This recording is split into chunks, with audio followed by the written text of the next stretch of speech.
Amen. Nous sommes dans le mois où nous parlons de l'investissement dans l'évangélisation. Et donc, lorsqu'on parle de l'investir dans l'évangélisation, c'est évidemment que chaque enfant de Dieu doit prendre conscience que c'est un mandat que Dieu a donné à tout le monde. Ce n'est pas donné uniquement aux évangélistes. C'est vrai que eux, c'est leur métier. Mais nous tous, le Seigneur avait dit, allez, faites les nations des disciples. C'est un mandat universel que le Seigneur a envoyé à nous tous. C'est pourquoi c'est important que nous ayons cela dans notre tête, que là où nous sommes, nous devons être la lumière du monde, le sel de la terre, comme on nous a prêché ce matin. Comment on peut impacter les mondes. Amen.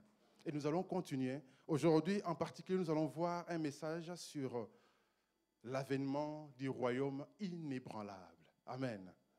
Notre sujet du jour, c'est l'avènement du royaume inébranlable. Évidemment, nous parlons du royaume de Dieu. Le royaume de Dieu ne commence pas simplement lorsque Jésus est venu en nous disant « Répentez-vous, le royaume de Dieu est proche ». Dès les livres de la Genèse, on nous parle déjà du royaume de Dieu.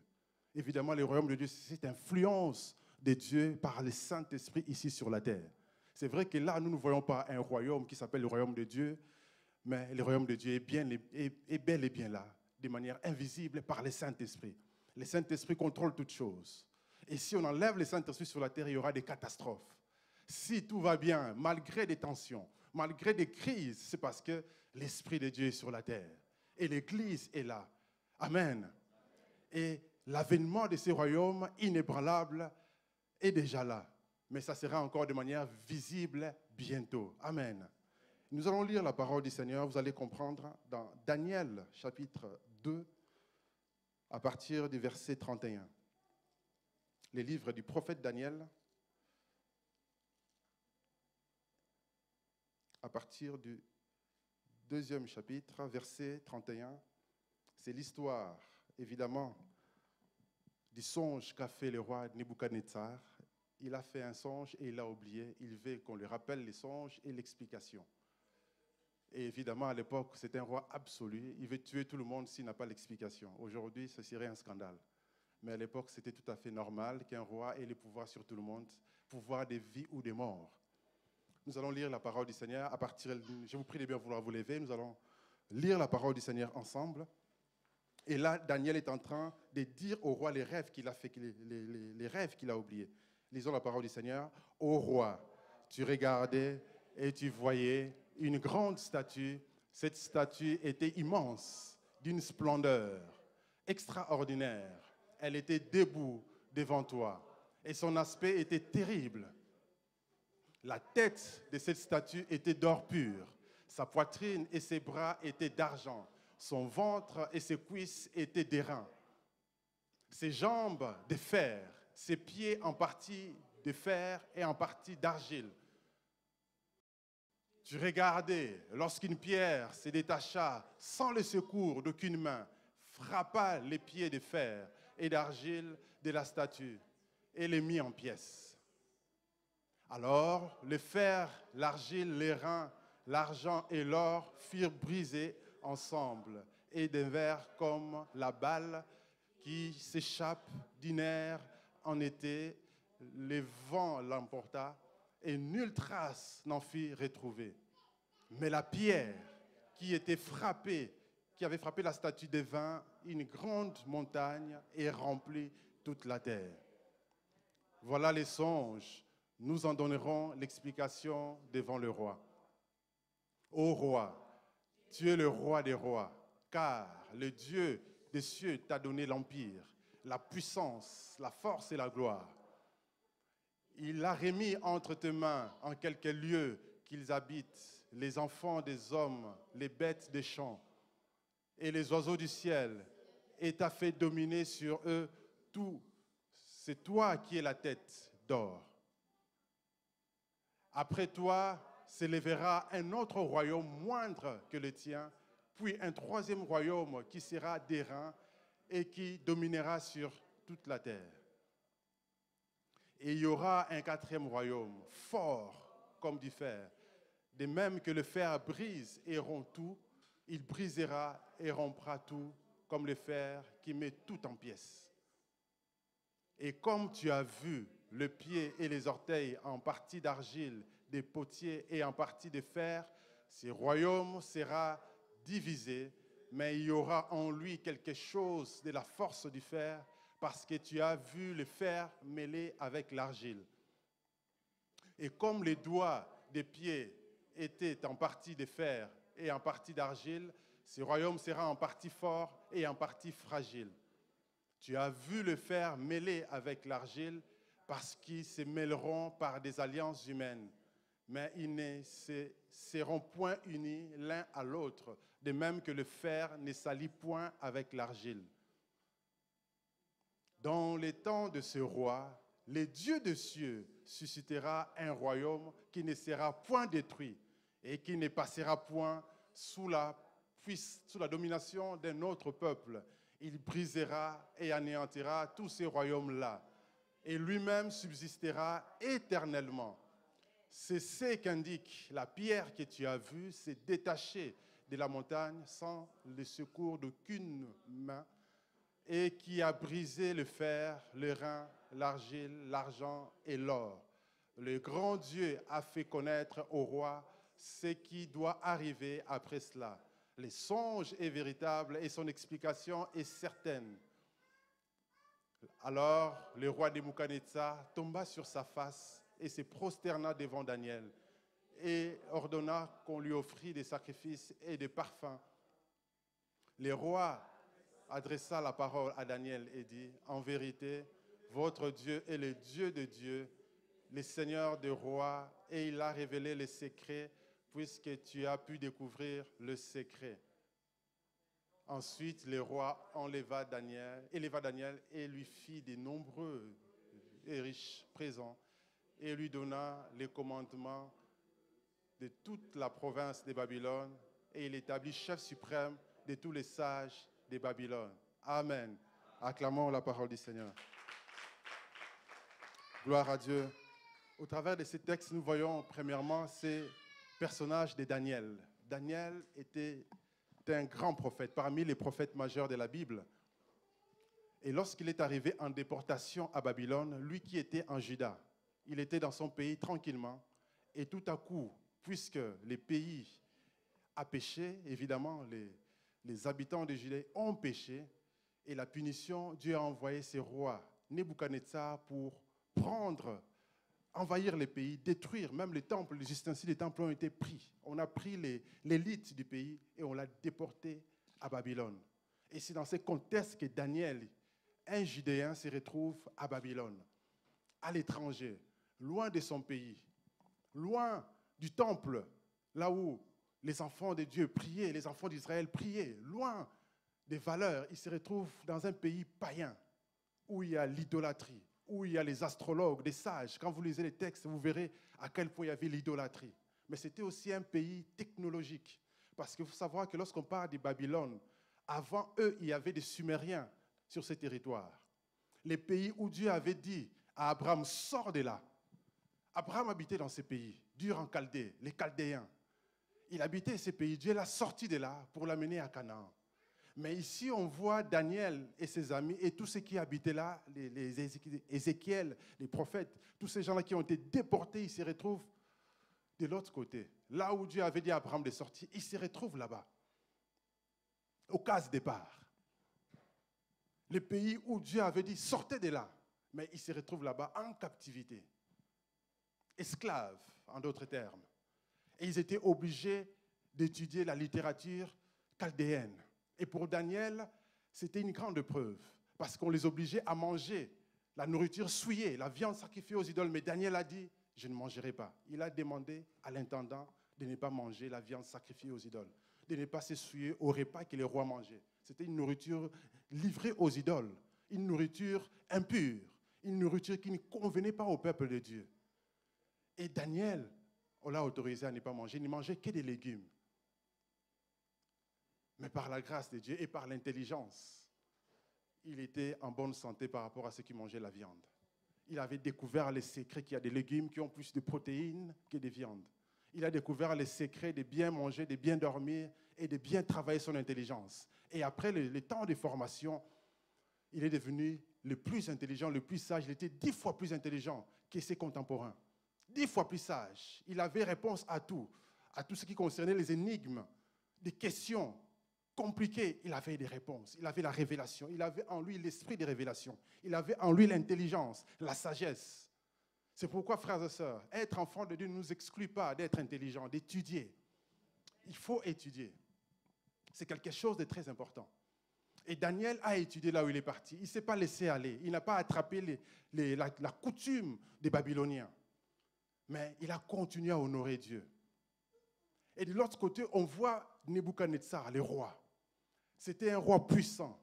Mais on se rend compte que, selon les textes, que ce n'est pas lui-même qui est devenu puissant, mais c'est Dieu qui l'a rendu puissant. Dieu l'a rendu puissant. Cela nous montre que le pouvoir est divin, le pouvoir est spirituel. Pour ceux qui font de la politique, tu ne peux pas aller prendre le pouvoir physiquement si spirituellement tu n'as pas encore pris le pouvoir. C'est pourquoi que ceux qui osent faire des rébellions, souvent ils meurent avant les temps.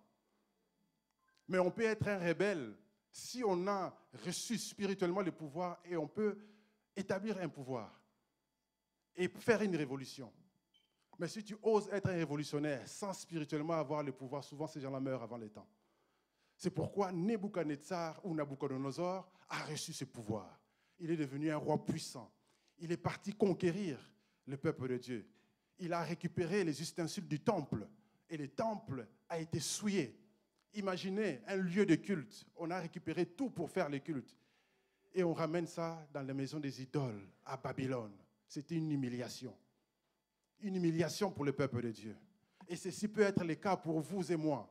Ça peut être le cas pour ta vie, où tu vis des situations d'humiliation.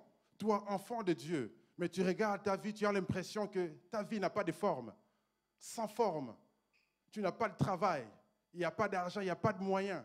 Les choses ne fonctionnent pas, humainement parlant.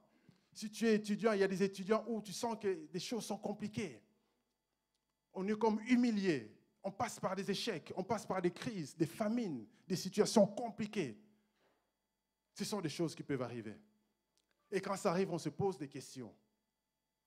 Évidemment, pour les cas d'Israël, c'était le péché. Mais Daniel lui-même, personnellement, n'avait pas péché. Mais c'était le péché du peuple. Parce qu'on était encore dans un régime où le péché du père impacte la vie des fils et des filles.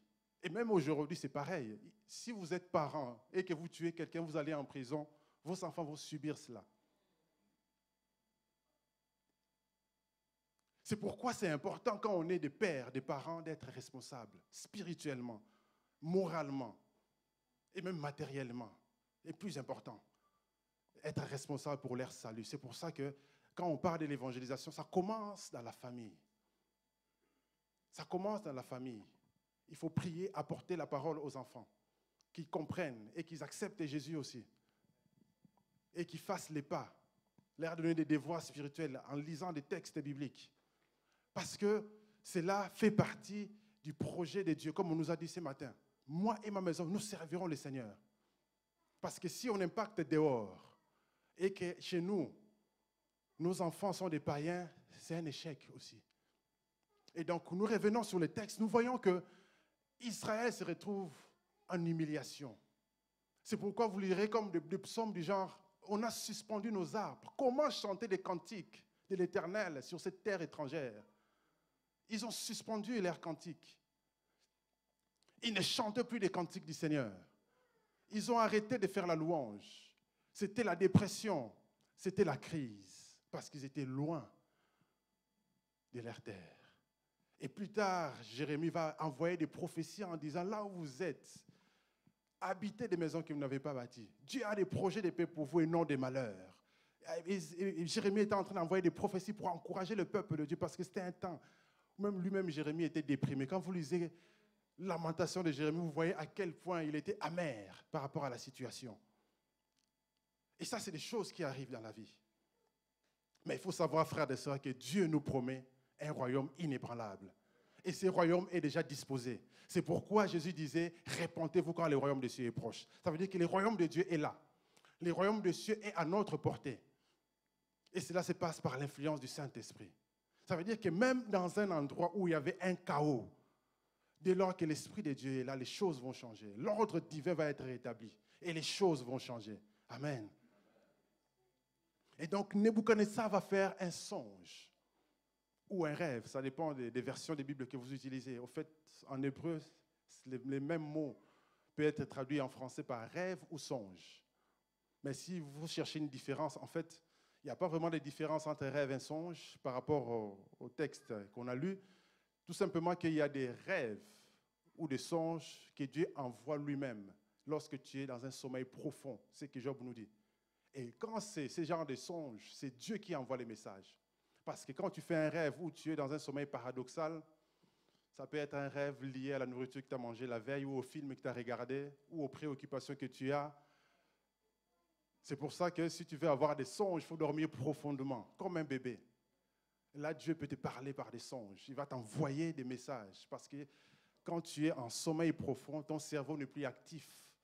Mais quand tu es éveillé, tu es actif, tu ne peux pas forcément capter la pensée de Dieu. Amen. Et donc là, c'était vraiment un songe que Dieu a envoyé. Nebuchadnezzar ne pouvait pas influencer lui-même. Parce que quand tu fais des songes, des rêves, où tu es encore à moitié éveillé, tu peux influencer ces rêves. Pour les gens qui ont des pratiques un peu bizarres, comme les bouddhistes, ils savent faire ce qu'on appelle des rêves éveillés, où il est éveillé, un peu endormi. Ils font ça, en fait, pour la créativité. Par exemple, de Thomas Edison, c'est connu, ils pratiquaient ce genre de pratiques pour inventer des choses. Des Ford, Henry Ford, tous ces gens des inventaires, souvent, ils font ce genre de pratiques parce que quand on rêve, le cerveau est en phase créative. Et donc, il résout les problèmes beaucoup plus facilement.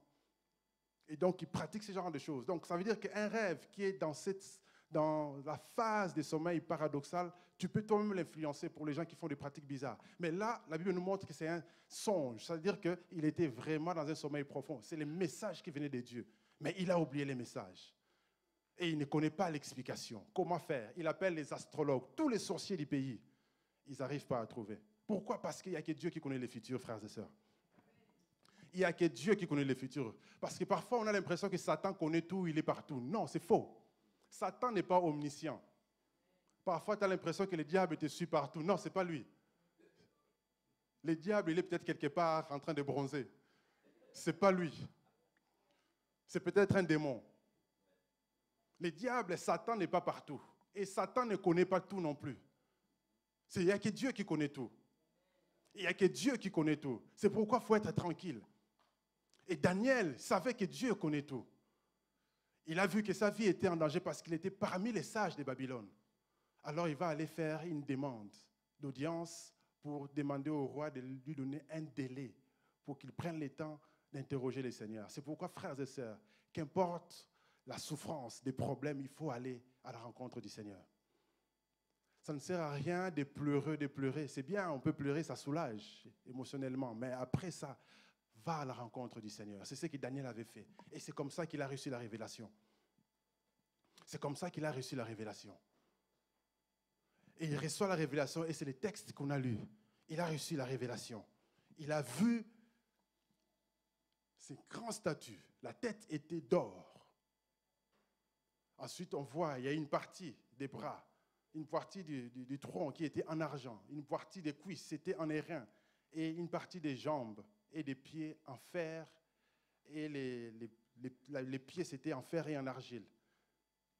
Et cela symbolise les 4 royaumes qui allaient succéder. Les 4 royaumes. Donc la première des choses que nous allons voir concernant l'avènement du royaume inébranlable est que les royaumes de ce monde vont passer. Les royaumes de ce monde sont éphémères. Les royaumes de ce monde sont passagers. Ça passera. Tout passera. On a connu des grands rois, ils sont tous passés. Alexandre le Grand, c'était l'un des plus grands conquérants au monde. Il est passé. Il n'a même pas atteint 30 ans, il est mort jeune. Après avoir fait des méga conquêtes, il est mort jeune. Les Médo-Perses sont arrivés. C'était un grand royaume, de l'Inde jusqu'en Éthiopie. Mais ils sont passés. Nebuchadnezzar lui-même, un grand conquérant, un roi puissant, il avait l'autorité. Il avait le pouvoir absolu. Il a osé conquérir la Terre Sainte, dépouiller les temples de Dieu. Personne n'avait fait ça. Il l'a fait. Mais à un moment donné, il est devenu orgueilleux. Dieu l'a puni. Quand vous lisez Daniel 4, il est devenu comme un animal sauvage, avec des griffes, des cheveux bizarres, comme un fou. Il broutait l'herbe. Punition de Dieu. Parce qu'il n'y a que Dieu qui est le plus grand roi. C'est pourquoi, frères et sœurs, je ne sais pas à quelle souffrance vous avez, quelle difficulté, mais il faut savoir que ça va passer. De même que les royaumes de ce monde passent, ça veut dire que le problème que tu as va passer aussi. La souffrance que tu as va passer aussi. Les difficultés que tu as, ça va passer. Parce qu'il n'y a que Dieu qui a un royaume qui ne passera jamais. Et vous verrez que les différents royaumes sont passés. Ils avaient des rois puissants, ils ont conquis. Quand vous lisez Daniel 7, vous verrez, Daniel a eu une vision des 4 animaux. On voit ces différents animaux représentent encore ces 4 royaumes. Et on voit les caractères, comment c'était des conquérants, ils dévoraient tout. Et quand vous lisez l'histoire, vous verrez des guerres, comment on tuait les gens. Même il n'y a pas longtemps, Première et Deuxième Guerre mondiale, ici en Europe, c'était l'horreur. Les gens sont morts. Quand vous regardez les tranchées, comment les gens mouraient. Tout ça, c'est des royaumes, parce qu'on veut le pouvoir, mais ça passe. Hitler, qui se croyait le maître du monde, il est passé. Il y a eu des dictateurs qui se croyaient des maîtres, ils sont passés. Pourquoi? Parce que c'est éphémère. C'est éphémère, tout ça. Il n'y a qu'un seul royaume qui ne passera jamais. Et quand vous lisez les textes, vous verrez que, regardez, on dit qu'il y a eu d'abord le premier royaume, symbole de l'or. L'or, c'est la puissance absolue de la royauté. Et vous remarquerez que les 4 types de métaux là, représentent les types de pouvoirs aussi qui ont existé. Il y a eu un temps où les rois étaient des rois absolus, comme Nebuchadnezzar. Un roi qui a tous les pouvoirs possibles. Il peut tuer quelqu'un quand il veut, il fait ce qu'il veut. Il n'y a pas de parlement, il n'y a pas de sénat, il n'y a rien du tout. Il décide tout. Et si ce jour-là, il devient fou, il peut tuer tout le monde. Et puis il se rend compte qu'il ne peut plus régner sur quelqu'un. C'était des pouvoirs, des rois qui avaient ces pouvoirs absolus. Ensuite, il y a les Médo-Perses, l'argent. Les pouvoirs commençaient à être partagés. On voyait que ces rois-là avaient établi des gouverneurs, etc. Il avait un système d'administration. Le pouvoir devient de plus en plus faible, mais les royaumes s'étendent de plus en plus. Ensuite, il y a eu les Grecs. Et les Grecs, c'est eux qui ont commencé cette notion de démocratie, par exemple, du Sénat, de l'Ecclésia. L'Ecclésia, c'était un parlement, les lieux où on débattait tout. Les Romains ont aussi pratiqué la notion des républiques. Il y a eu des républiques. Cette notion du Sénat, dans l'Empire romain, il y avait ces notions. Le pouvoir devait de plus en plus partagé. Et aujourd'hui, il n'y a aucun président ou roi qui a le pouvoir absolu. Le pouvoir diminue de plus en plus. Et bientôt, tout le système sera détruit. Tout ce système qu'il y a ici, des gouvernances, ça va passer. Parce que vous remarquerez que dans chaque nation, il y a 7 domaines d'influence. Aujourd'hui, le pouvoir est beaucoup plus économique. Celui qui tient l'économie de la France dirige la France. Le président n'est qu'une étiquette. Partout, le pouvoir est plus économique. Avant, le pouvoir était absolu. Le roi avait tous les pouvoirs. Les terres lui appartenaient. Il pouvait établir des prêtres s'il veut. Il faisait tout. À un moment donné, le pouvoir devient religieux. Ce sont les clergés qui établissent le roi, etc. Après, le pouvoir devient politique. C'est les politiciens qui dominent, qui décident de tout, qui commencent à établir même des clergés, qui commencent à décider sur l'économie surtout. Aujourd'hui, c'est l'économie qui décide tout. Tu veux gagner les élections, il faut aller faire des courbettes à tous les gens riches. Il y a une chance de passer. Et si on refuse de faire des courbettes aux riches, on ne deviendra jamais président. C'est le pouvoir économique qui décide de tout. L'État ne contrôle plus rien. Ils ont un semblant de contrôle, mais c'est l'économie. Parce qu'une grosse entreprise qui emploie des millions de personnes, si cette entreprise décide de fermer, d'aller ailleurs, le président va trembler. Il sera obligé d'obtempérer et de faire ce que cette personne veut. Des grosses entreprises comme de Walmart aux États-Unis qui emploient des millions de personnes. Si Walmart dit « je quitte les États-Unis, je vais en Chine et en Afrique », les Américains vont trembler. Combien de chômeurs il y aura? Des millions de chômeurs. Parce que le pouvoir est maintenant économique. Et l'économie décide sur la technologie. Et aujourd'hui, nous sommes dans un temps où nous sommes en plein 4e révolution industrielle. Il y a eu une première révolution industrielle avec la machine à vapeur. Ceci a permis d'industrialiser le monde. Tout ce qui était manuel, artisanal devient industriel. On a commencé à inventer ce qu'on appelle des trains aujourd'hui, des machines de forage, les textiles. Il y a eu l'industrialisation du monde. Et ceux qui n'avaient pas cette technologie de la machine à vapeur sont devenus des États du tiers-monde. Ils se sont fait coloniser. Et tous ceux qui avaient des bateaux à vapeur, des machines de forage, ils pouvaient fabriquer des armes plus puissantes. Ils ont conquis le monde. C'est là où il y a eu les vagues de colonisation dans le monde entier. Et ensuite, il y a eu la deuxième révolution industrielle, avec l'électrification. C'est là qu'il y a des acteurs comme des Thomas Edison, des Henry Ford. On a inventé la voiture, tout ce qui est téléphonie, tout ce qui est électroménager, on a commencé à inventer ces produits. C'est là qu'il y a eu les deux guerres mondiaux. Parce que c'est là que l'homme a utilisé la technologie pour tuer. En masse, avec la bombe atomique.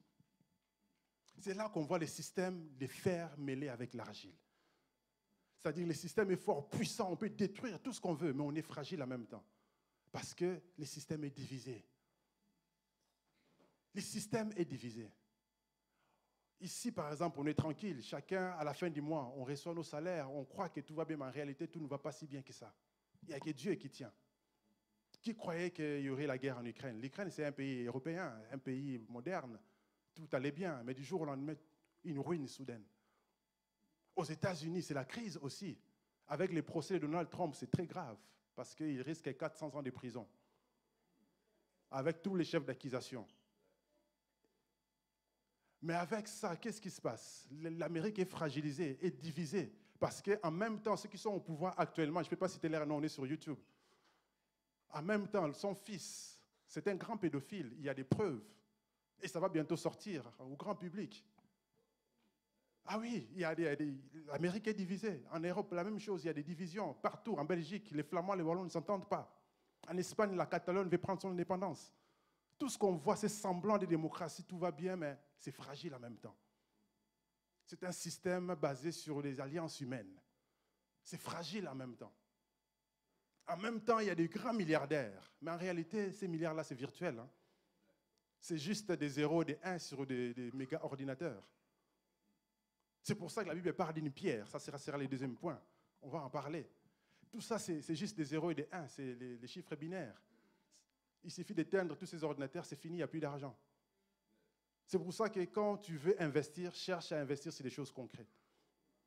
Cherche à avoir une économie concrète. N'est pas que de la crypto-monnaie. Tu peux avoir la crypto-monnaie, c'est bien, mais il faut avoir des concrets. Il faut avoir aussi des choses physiques. Parce que quand tout ça s'écroule, tu as des choses physiques.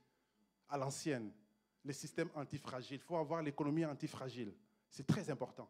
Et la même chose, quand tu es aujourd'hui là, il faut étudier. Parce qu'on peut avoir l'impression qu'en Europe, ici, il n'y a plus d'industrialisation. Est-ce que c'est encore important de faire des études d'ingénieur, par exemple? C'est mieux de faire du marketing et toutes ces choses-là. Oui, c'est bien, on peut le faire. Mais il faut faire l'ingénierie. Parce que le monde ne se limite pas en Europe. Il y a un monde beaucoup plus grand ailleurs. Aujourd'hui, on parle des BRICS. Les G7, là, c'est fini. C'est la décadence. L'OTAN, c'est la décadence. Aujourd'hui, c'est les BRICS. Ils sont passés à 11 pays d'ici 2024. Et quand on regarde le nombre d'habitants, c'est des milliards d'habitants, de loin. Et en termes d'économie, le PIB est beaucoup plus supérieur. L'équilibre géopolitique du monde a changé. Le monde se rééquilibre différemment. En même temps, se fragilise parce qu'on a peur d'une nouvelle guerre nucléaire. Plus personne n'a envie d'embêter Poutine aujourd'hui. Le monde vient de changer encore. Tout ça, c'est la fragilité du système. Mais il n'y a qu'un seul royaume qui ne passera jamais. C'est pourquoi, frères et sœurs, ayons confiance à la parole du Seigneur. Parce que nous faisons partie d'un royaume inébranlable. Ça veut dire que notre confiance doit être dans la parole du Seigneur. Notre confiance doit être en Dieu. Notre confiance doit être dans la parole de Dieu. Parce que c'est ça le vrai système. Et c'est ça la bonne nouvelle, est que Jésus-Christ ne passera jamais. Sa parole ne passera jamais. Et le royaume de Dieu ne passera jamais. Tout ceci sur la terre passera. Aujourd'hui, quand on parle de la 4e révolution industrielle, il y a des technologies qui vont arriver, ça va être la folie. Les gens ont peur. On a vu à peine l'extrait de l'intelligence artificielle, c'est que ça peut faire. Avec ChatGPT, ça fait déjà peur aux gens. Ça, c'est encore rien. Parce qu'aujourd'hui, les gens sont en train de faire des recherches pour pouvoir télécharger la conscience humaine. L'intelligence, la conscience, l'esprit humain, on le télécharge dans des ordinateurs. Ça veut dire que l'être humain peut mourir. On imprime son corps en 3D parce qu'il y a la technologie de l'impression 3D. On imprime son corps en 3D et on télécharge son esprit sur ce nouveau corps. Et il continue de vivre. Ah oui, ils sont en train de faire ça. Pour le moment, ils font des recherches, des tests sur des moines bouddhistes. Vous voyez des moines bouddhistes là qui font la méditation, là ils sont comme ça, ils ne bougent pas pendant des jours et des jours. Alors ils téléchargent cette conscience, cet état conscient où ils sont, et ils vont aller les downloader sur la tête d'une autre personne. Ah oui, j'ai vu ces genres d'expériences. Ils sont en train de les faire. Et ça évolue vite. Bientôt, il y aura la puce qu'on va implanter dans le cerveau des gens. Enfin, pour le moment, ça sera pour ceux qui le veulent. Il paraît que ça va augmenter l'intelligence. C'est vrai qu'il y a les côtés médicaux où ça peut aider un tétraplégique à marcher. Parce que ça va envoyer des impulsions là où le corps ne recevait plus d'impulsions. Ça peut permettre à un tétraplégique de marcher, à quelqu'un qui ne parlait pas de parler, etc. Ça va faire des prouesses énormes. En même temps, augmenter l'intelligence de quelqu'un. Donc, tu peux tout absorber. Tu prends un livre, tu le vois seulement comme ça, tu mémorises tout. On aura ce qu'on appelle des hommes augmentés. C'est ça, les transhumanismes. Parce que je vais vous lire les versets 40. Verset 40 combien là encore? En version Darby. Là où on parle des alliances humaines. C'est le verset 40 combien? 43 ou 44? 43, hein?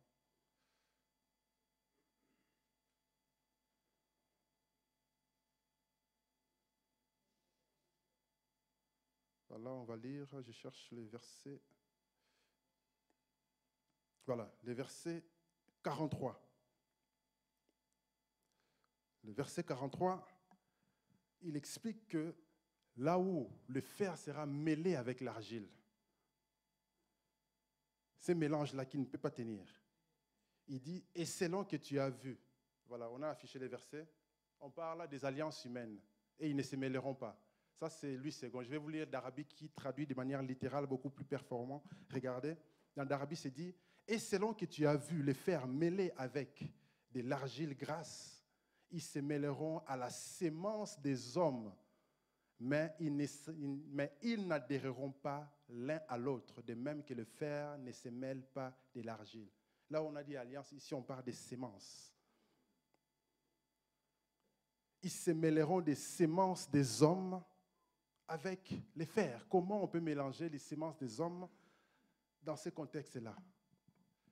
C'est là où il faut comprendre que tout ce qui est argile, c'est l'être humain naturel vient de l'argile.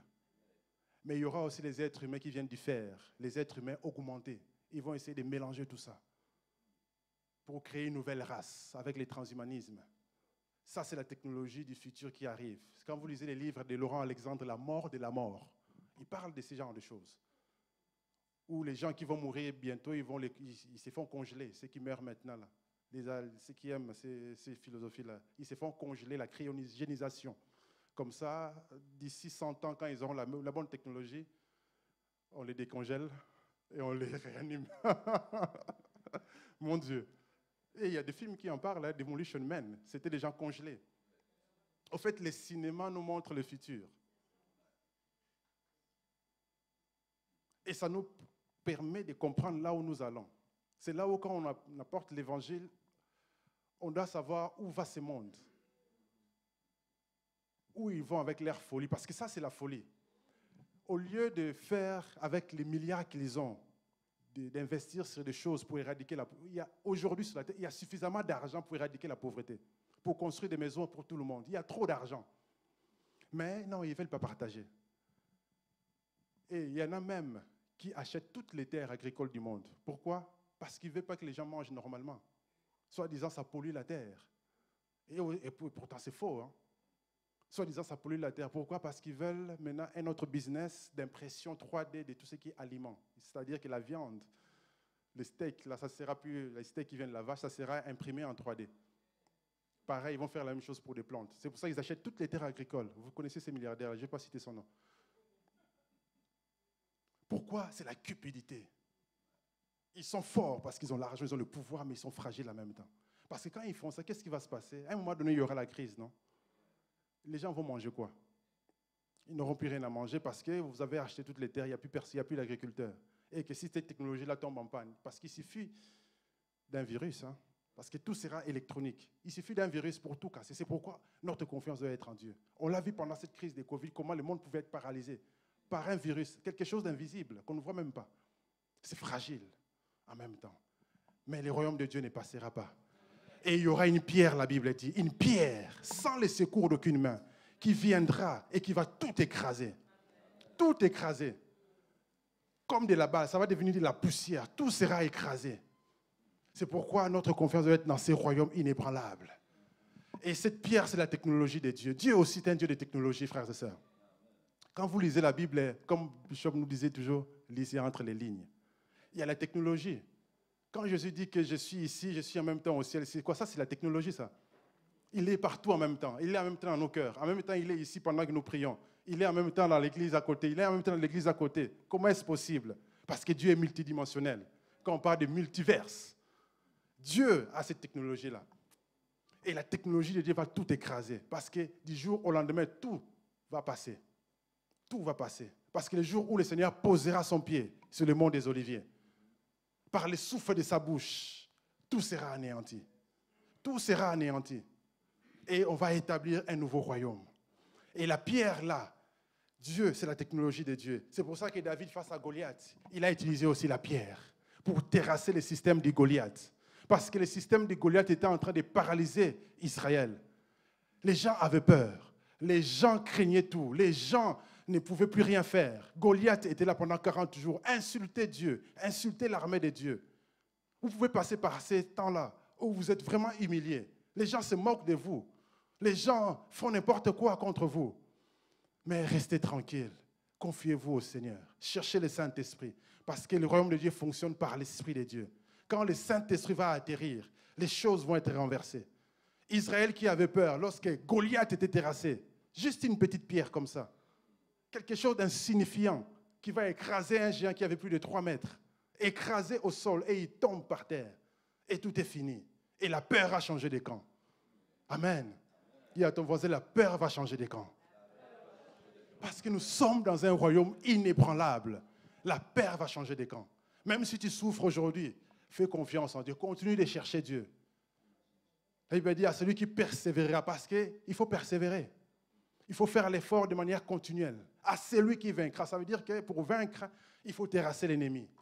Il faut le terrasser. Et c'est un combat. C'est une lutte. Il faut continuer de lutter. Parce que nous sommes dans un royaume inébranlable. La victoire est certaine. Amen. La victoire est certaine. Et donc le royaume de Dieu va se manifester par quelque chose d'insignifiant, de petit, mais une pierre qui va tout détruire. C'est comme dans ta vie aujourd'hui. Si tu as des problèmes, sache qu'un jour, quelque chose d'insignifiant viendra pour raser tous ces problèmes et t'amener dans une autre dimension. Amen. C'est ça le royaume du Seigneur. C'est pourquoi, frères, faisons confiance au Seigneur. Faisons confiance à notre Dieu. Faisons confiance en Dieu. Parce que le royaume de Dieu, c'est quoi? Ce n'est pas les manger, les boire. Le royaume de Dieu, c'est la justice. Le royaume de Dieu, c'est la joie. C'est la paix par le Saint-Esprit. C'est pourquoi, si tu veux voir la manifestation du royaume de Dieu, applique les principes de Dieu. Jésus disait, cherchez premièrement le royaume de Dieu et sa justice. Et le reste, ça viendra. Cherche Dieu. Cherche Dieu par le Saint-Esprit. Cherche que le Saint-Esprit se manifeste dans ta vie. Et tu verras que la suite, ça viendra. Tout ce que tu cherches viendra. La justice, c'est les principes. Là où il y a le système judiciaire, il y a des principes. Quand tu vas plaider au tribunal, tu ne vas pas dire que oh, je suis innocent, je n'ai rien fait. Non, non, il faut prouver par la loi, par des textes de la loi que tu es innocent. La même chose avec Dieu. Parfois, il faut plaider. Ésaïe dit, venez, plaidons ensemble. Il faut plaider, il faut connaître les textes. C'est pour ça qu'il faut méditer. Il faut connaître la parole. Parce que comment est-ce que tu veux pratiquer la loi si tu ne connais pas cette loi? Et on dit souvent que nul n'est censé ignorer la loi. C'est pour ça qu'il faut pratiquer, connaître la parole, connaître les principes, parce que le royaume de Dieu fonctionne avec des principes. Dieu fonctionne avec des principes. Dieu ne va pas à l'encontre de ces principes. Tout ce que tu cherches, c'est dans la parole. Mais il faut savoir plaider avec la parole. Il faut savoir se justifier avec la parole. Il faut savoir aussi accuser tes ennemis par la parole pour que Dieu le juge. Parce qu'il y a un temps prévu où Dieu va juger tes ennemis. Dieu va les juger. Mais il faut que tu plaides. Il faut que tu les accuses aussi. Amen. Parce que le royaume est inébranlable. C'est pourquoi il faut connaître les principes du royaume, dans la parole de Dieu. Méditer la Bible, connaître les lois, connaître les principes et les appliquer. Face à la justice, ce n'est pas les émotions. Ce n'est pas en pleurant devant un juste qu'on aura la cause. On n'aura pas gain de cause parce qu'on pleure. On aura gain de cause parce qu'on a plaidé selon la loi. Et nous, merci Seigneur parce que nous avons un avocat. Même quand on ne connaît pas les textes, on a un avocat qui connaît les textes. C'est pour ça qu'il faut prier par l'Esprit. Parfois, il faut prier par l'Esprit. Parce que lorsqu'on ne sait plus quoi dire dans nos prières, l'Esprit de Dieu intercède à nous par des soupirs inexprimables. C'est pourquoi il faut développer une vie de prière. Et chaque soir, l'Église prie. Il faut se connecter, prie. Ne sois pas distrait. Ne sois pas occupé inutilement. Connecte-toi et prie. Parce que c'est par la prière que nous recevons des choses de la part de Dieu. Et quand on ne prie pas, on ne reçoit rien. Quand on ne prie pas, les anges sont au chômage. Pour que le royaume inébranlable fonctionne, opère, il faut que tu opères selon les lois du royaume. Il faut que tu pries pour ramener les choses du ciel vers la terre et que Dieu puisse intervenir à ta faveur. Sans prière, ça veut dire que tu te suffis à toi-même. Prier montre qu'on est humble, qu'on dépend de Dieu. Quand on ne prie pas, cela montre qu'on se suffit à soi-même. Nous sommes dans un royaume inébranlable. Et la prière est importante. C'est pour ça que quand les disciples ont demandé à Jésus, apprends-nous à prier, ils ont dit, Jésus leur a dit, pour prier, dites notre Père qui est aux cieux. Pourquoi notre Père? Parce que c'est le Père de nous tous. Nous ne sommes pas dans un royaume des égoïstes, comme le système de ce monde, où chacun, sa maison, sa femme, ses enfants, son business, sa voiture. Non, nous sommes dans un royaume de partage. Notre Père, le Père de nous tous. Que ton nom soit sanctifié, que ton règne vienne. Et quand le règne de Dieu vient là, tout bascule. Quand le règne de Dieu atterrit, tout bascule. Quand le règne de Dieu est là, les choses changent. Quand le règne de Dieu est là, les lois changent. Quand le règne de Dieu est là, les choses changent, frères et sœurs. Quand on est là, c'est la pesanteur. Mais si tu prends l'avion, l'avion défie, change de loi. L'avion opère avec d'autres lois. La loi de l'aérodynamique pour passer au-dessus. Ça veut dire qu'avec le Saint-Esprit, on peut changer de loi. Les choses peuvent basculer. Les choses peuvent changer. C'est pour ça que Jésus pouvait marcher sur l'eau. Parce qu'il opérait dans une autre dimension. Amen. Ça, c'est le principe du royaume. Les royaumes inébranlables. Et ce royaume est disponible, frères et sœurs. C'est pourquoi le Seigneur, la parole de Dieu déclare dans 1 Pierre 2, 4 à 10. Approchez-vous de lui, pierre vivante, rejetée par des hommes, mais choisie et précieuse devant Dieu. Et vous-même, comme des pierres vivantes, édifiez-vous pour former une maison spirituelle, un saint sacerdoce, afin d'offrir des victimes spirituelles agréables à Dieu par Jésus-Christ. Car il dit dans l'Écriture, « Voici, je mets en Sion une pierre angulaire, choisie, précieuse. Celui qui croit en elle ne sera point confus. L'honneur est donc pour vous qui croyez. Mais pour les incrédules, la pierre qu'ont rejetée ceux qui bâtissaient est devenue la principale de l'angle, et une pierre d'achoppement, et un rocher de scandale. Ils s'y heurtent pour n'avoir pas cru à la parole. Et c'est à cela qu'ils sont destinés. Vous, au contraire, vous êtes la race élue, un sacerdoce royal, une nation sainte, un peuple acquis, afin que vous annonciez les vertus de celui qui vous a appelé des ténèbres à son admirable lumière. Vous qui autrefois étiez un peuple, qui maintenant vous êtes des peuples de Dieu. On n'était pas des peuples, maintenant on est les peuples de Dieu. Ça, c'est le royaume inébranlable.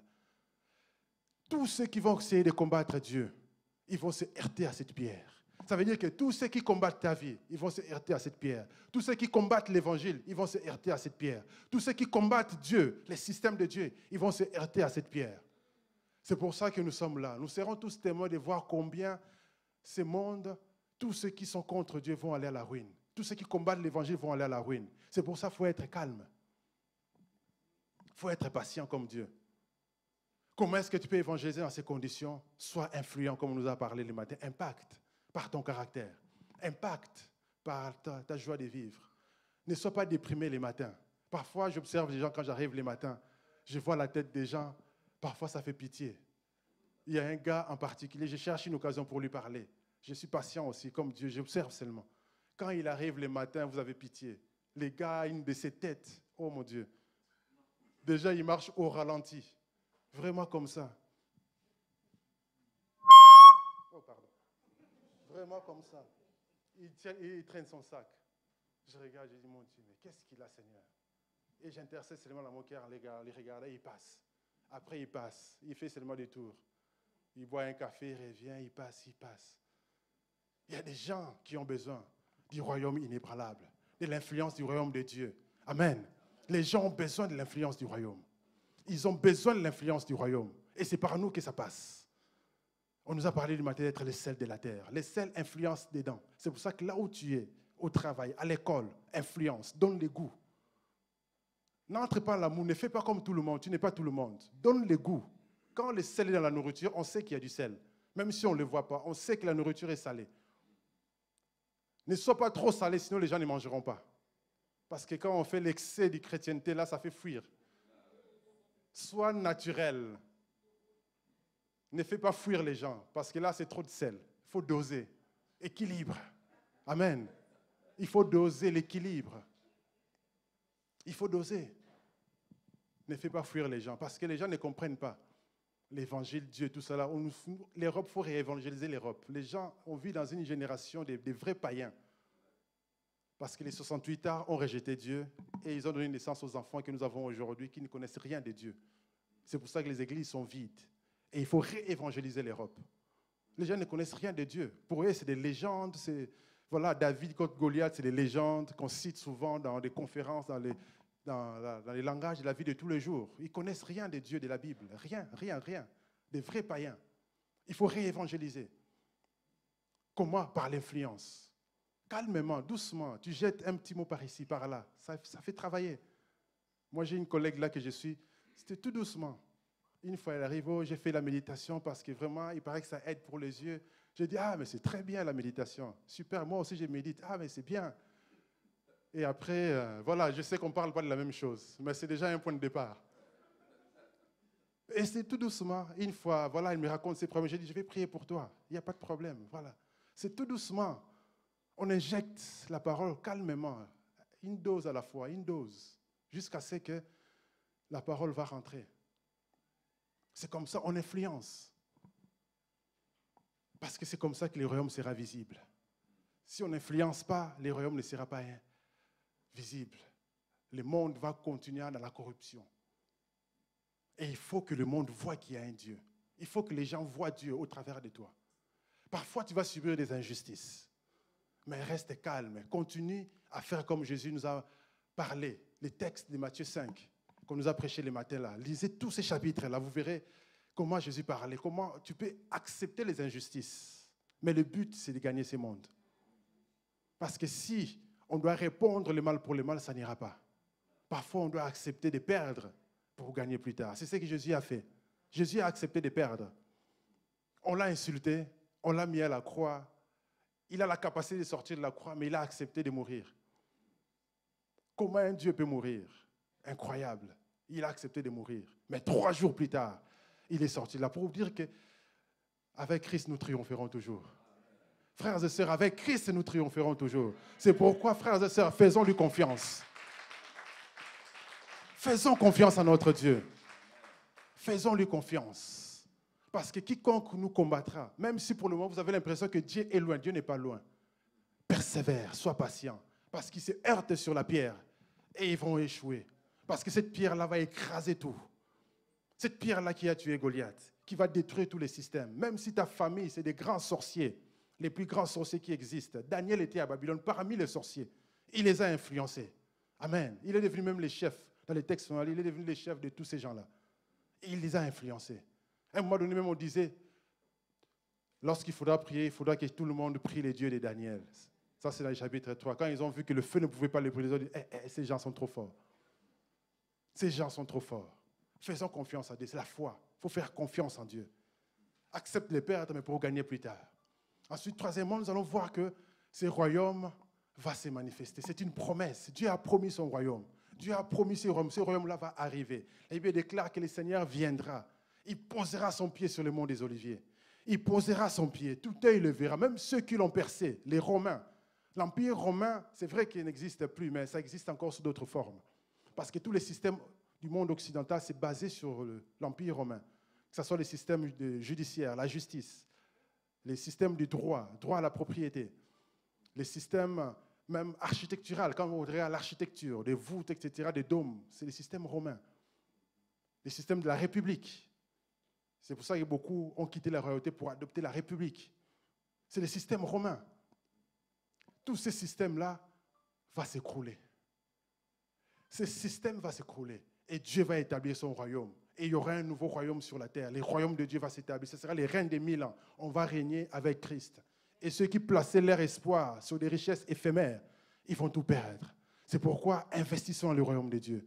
C'est pourquoi mettons notre confiance en Dieu. Confiance en Dieu. Je ne vous dis pas d'abandonner tout. Comme certains font, ils vont vivre dans les monastères. Non, on continue de vivre. C'est comme ça qu'on influence. Parce que si on se retire du monde, on laisse un chaos. Si les politiciens sont véreux, c'est parce qu'il n'y a pas de politiciens chrétiens.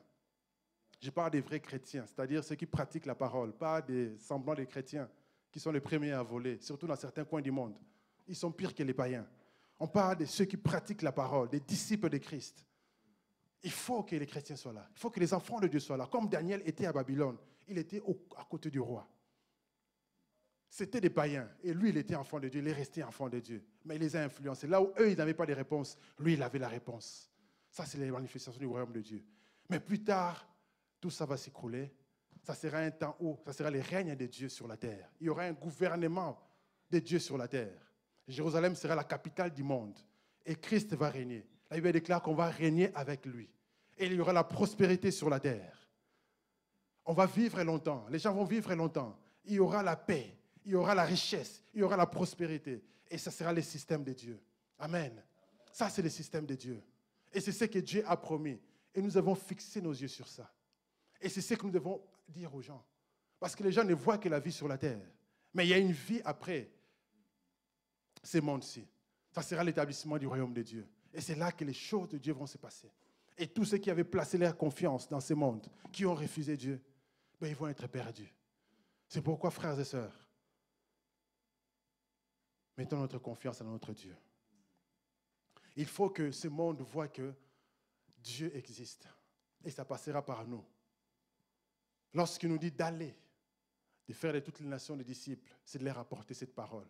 Ça passera par l'évangélisation. Il y en a qui ont le don d'évangélisation, vous allez évangéliser.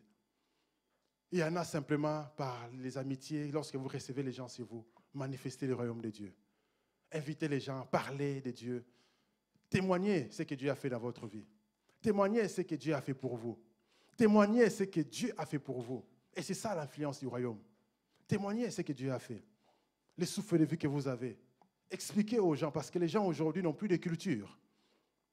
L'une des choses qui fait aujourd'hui, dans le monde dans lequel nous vivons, les gens n'ont plus de culture. Il n'y a plus d'identité. C'est pour ça qu'il y a des débats sur l'identité dans plusieurs pays. Les Français font des débats sur l'identité, même les Américains, les Anglais. Ils font des débats sur l'identité. Qui est français aujourd'hui? Qui est anglais? Qui est américain? Est-ce que les gars qui s'habillent en djellaba dans des banlieues, est-ce qu'il est français? Est-ce qu'il s'identifie à la France ou pas? C'est des débats aujourd'hui. Pourquoi? Parce que le monde s'est mélangé, le monde s'est fragilisé. On veut que les gens s'intègrent, mais il n'y a pas de culture aujourd'hui. Ce qui fait la culture aujourd'hui, c'est Hollywood. Parce que les gens d'Hollywood l'ont compris. Ils savent que pour impacter les gens, il faut les médias. Hollywood est en train de coloniser le monde. Tout ce que nous avons aujourd'hui comme culture, c'est la culture d'Hollywood. Vous verrez qu'en Europe, en Afrique, en Amérique, les gens font des baby showers. Les gens font toutes ces choses-là, des Halloween. Là. Avant, ça n'existait pas. Ça vient d'où? Des films américains. Ils sont en train de coloniser le monde. Ils sont en train de mettre en place leur système.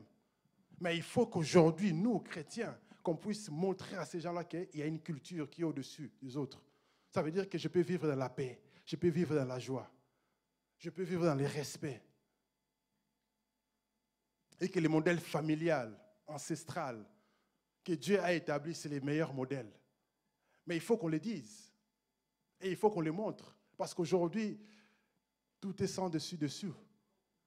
Il y a des choses incroyables, des mots bizarres, même les mariages, tout a été saccagé par les gens d'Hollywood.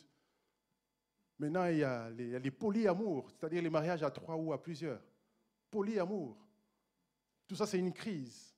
Et il faut que nous, chrétiens, qu'on manifeste le royaume pour montrer les vraies valeurs. Mais si nous-mêmes, on ne manifeste pas ces vraies valeurs, c'est une catastrophe. Nous-mêmes, on doit montrer des vraies valeurs. On doit dire aux gens qu'il y a homme et il y a femme. Les autres, là, ça n'existait pas. Ça n'existait pas, c'est diabolique. Oh, moi, je suis non-binaire. Et ils sont fiers de le dire. Aujourd'hui, il y a leur drapeau partout. C'est comme s'ils nous dominent. Et pourtant, c'est une minorité. Ils sont minorités. Ils ne sont même pas nombreux. Ils font comme s'ils sont nombreux. Dans leur défilé, je suis sûr qu'ils payent des gens. Ils ne sont pas nombreux. Ils ne sont pas nombreux, mais ils ont l'argent. Ils ont les médias. Et on parle d'eux comme si c'était eux. Non.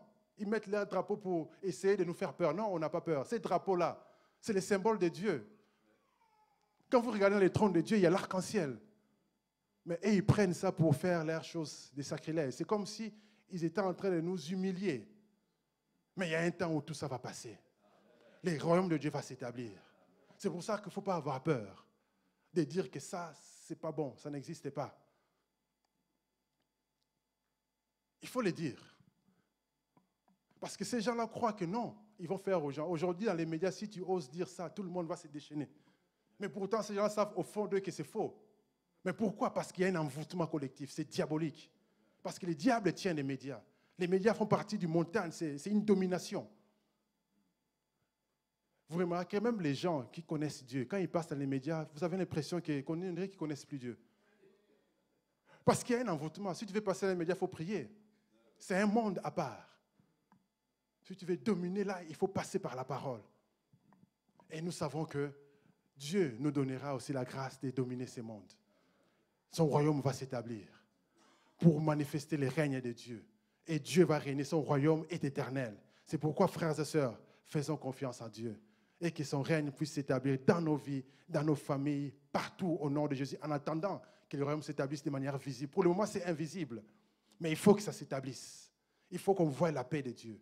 Il faut qu'on voie la grâce de Dieu, la joie de Dieu, la victoire sur les ténèbres, la guérison, la bonne santé. Ça fait partie des choses qui se passent lorsque Dieu règne et que Dieu règne dans nos vies.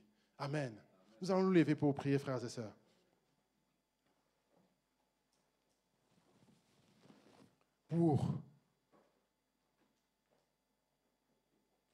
Pour être des vrais témoins, des gens qui vont apporter la lumière, les sels, les gens qui vont manifester le royaume inébranlable de Dieu. Nous avons besoin du Saint-Esprit. Nous avons besoin d'être remplis du Saint-Esprit. Si l'équipe de louange peut monter, nous allons chanter un cantique. Et, frères et sœurs, recueillons-nous, commençons à parler à Dieu. Disons à Dieu qu'on a besoin de lui. On a besoin que son royaume se manifeste. Parce que dans la prière qu'il a appris, la prière de notre Père, il dit que ton règne vienne. Quand le règne de Dieu est là, les choses changent. On a besoin du règne de Dieu. Dans l'église, dans nos vies, dans nos familles, là où nous travaillons, là où nous faisons nos activités, on a besoin du règne de Dieu. Mais pour que ce règne se manifeste, on a besoin du Saint-Esprit, qu'il règne dans nos vies. Qu'il règne dans nos vies. Commençons à prier, commençons à parler à Dieu. Commençons à invoquer sa présence. On a besoin de sa présence. On a besoin de la présence du Saint-Esprit. Parce que le Saint-Esprit, c'est le gouverneur général du royaume de Dieu sur la terre. C'est lui qui dirige toutes choses, qui se manifeste. Qu'il se manifeste. Nous voulons voir son règne. Nous voulons voir les règnes du Dieu vivant. Nous voulons voir les règnes du Dieu vivant. Nous voulons voir les règnes du Dieu vivant. Partout où nous sommes, si Dieu t'appelle à travailler dans les domaines de la technologie, sois le meilleur dans ces domaines-là. Crée des applications, des solutions qui vont impacter le monde, qui vont impacter ce monde, qui vont apporter des solutions. Alléluia. Si je t'appelle dans la politique, sois le meilleur politicien qui amène les principes de Dieu dans les parlements, au nom de Jésus. Si Dieu t'appelle à être un homme d'affaires, sois un homme d'affaires qui travaille dans la justice, dans l'intégrité, au nom de Jésus. Si tu es étudiant, sois le meilleur étudiant, ne triche pas. Malheureusement, parfois les chrétiens trichent. Ne triche pas. Sois le meilleur, travaille correctement. Manifeste le royaume de Dieu. Alléluia. Parle à Dieu. Commence à parler à Dieu. Alléluia. Commence à parler à Dieu.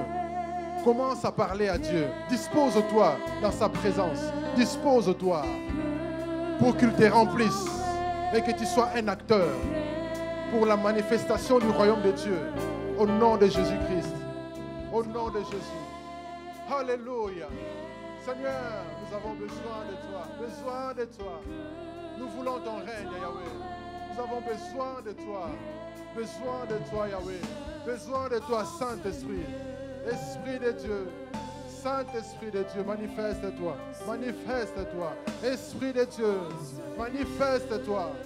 Esprit de Dieu, Manifeste-toi. Manifeste-toi au nom de Jésus-Christ. Au nom puissant de Jésus. Saint-Esprit de Dieu, manifeste-toi. Manifeste-toi, Yahweh. Shekamare. Rokatarabro Shendara. Esprit de Dieu, remplis-nous cet après-midi. Saint-Esprit de Dieu, remplis-nous, Seigneur. Remplis-nous, Yahweh. Remplis-nous, Saint-Esprit. Remplis-nous, Yahweh. Nous voulons ton règne. Nous voulons ton règne. Manifeste-toi. Manifeste-toi. Remplis-nous, Saint-Esprit. Remplis-nous, Esprit de Dieu. Remplis-nous, Esprit de Dieu. Remplis-nous, Saint-Esprit. Remplis-nous, Esprit de Dieu. Remplis-nous, Esprit de Dieu. Remplis-nous, Esprit de Dieu. Remplis-nous, Esprit de Dieu. Remplis-nous, Esprit de Dieu. Remplis-nous, Saint-Esprit. Remplis-nous, Saint-Esprit.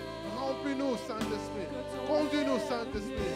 Fais de nous des acteurs, des porteurs de lumière, des porteurs du sel, des porteurs de lumière.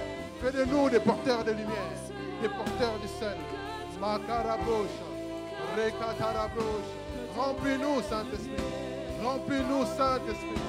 Remplis-nous, Saint-Esprit. Remplis-nous, Saint-Esprit. Remplis-nous, Saint-Esprit. Remplis-nous, Esprit de Dieu.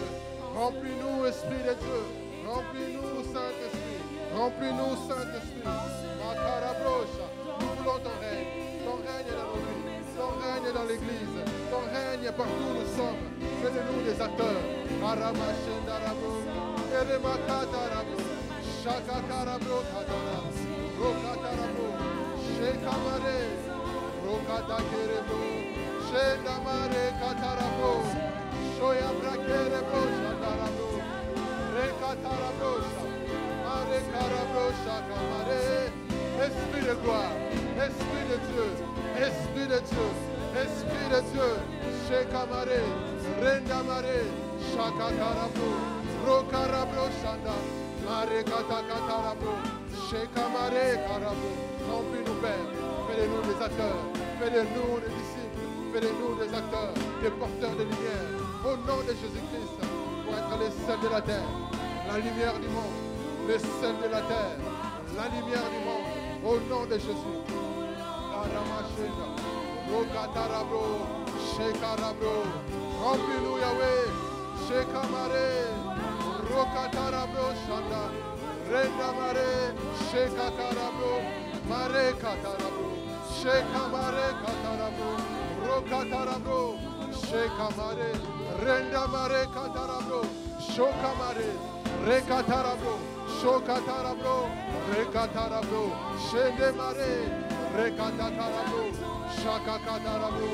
Rekarabo. Shakakatarabo. Erekatarabo. Shakakarabo.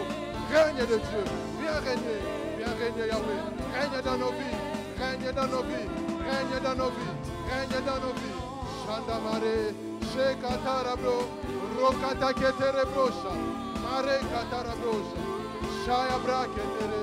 Shokamare. Au nom de Jésus-Christ. Shanda Katarabo. Mare Karakatarabo. Au nom de Jésus-Christ. Shakamare Karabosha. Au nom de Jésus. Au nom de Jésus-Christ. Remplis-nous, Yahweh. Remplis-nous, Saint-Esprit. Au nom de Jésus. Merci, Seigneur, pour ton esprit. Au nom de Jésus. Merci, Seigneur. Au nom de Jésus. Au nom de Jésus-Christ. Au nom de Jésus. À toi la gloire. Au nom de Jésus. Merci, Seigneur. Alléluia. Pendant que nous avons nos yeux fermés, les têtes baissées dans la prière. Pendant que nos têtes restent baissées dans la prière, si tu te rends compte que ta relation avec Dieu, c'est assez mitigé, tu ne sais pas si tu es sauvé, tu ne sais pas si le jour où Jésus va revenir, si tu vas être pris dans l'enlèvement ou pas. Tu doutes encore, tu ne sais pas que si tu as déjà donné ta vie à Jésus ou pas. Parce que venir à l'église, ce n'est pas ça être sauvé. Être sauvé, c'est réellement faire cette démarche où on proclame, où on accepte Jésus dans son cœur, on le déclare de sa bouche. C'est pourquoi si tu n'as pas encore accepté Jésus, tu peux lever ta main là où tu es. Comme ça, nous allons t'aider dans la prière, afin que cela soit officiel, que tu fais partie du royaume inébranlable. Parce que si tu ne fais pas partie du royaume,